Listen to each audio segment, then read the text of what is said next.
His Dark Materials on BBC One is a new series that's an adaptation of the Philip Pullman novels. There's 3 novels in total.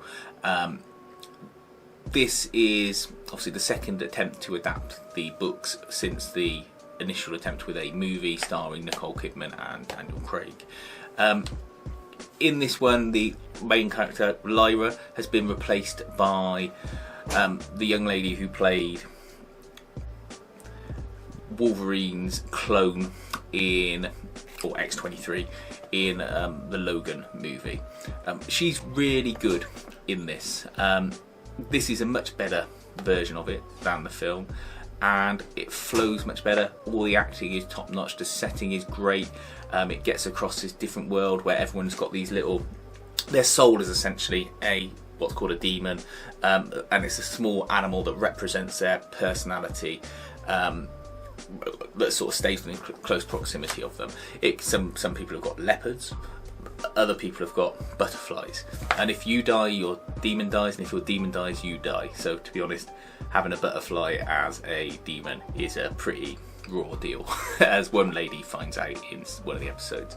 The series isn't finished yet, but I thought I'd talk about it now because people might miss it or want to catch up before the final episodes, and in case there's any spoilers, and also because I think I've seen enough of the episodes now to be able to comment on its quality. What they have done is they've merged elements from the first 2 books into this series, whereas the film went for a straight run through of the first book before it leads on to the second book. This version knows that it's probably better to make a few changes in order to start people getting used to the change in setting, because the first book focuses on this fantasy, this other world, this other dimension, and then the second book jumps to our world and a boy who's affected by circumstances that will then join together with Lyra's story.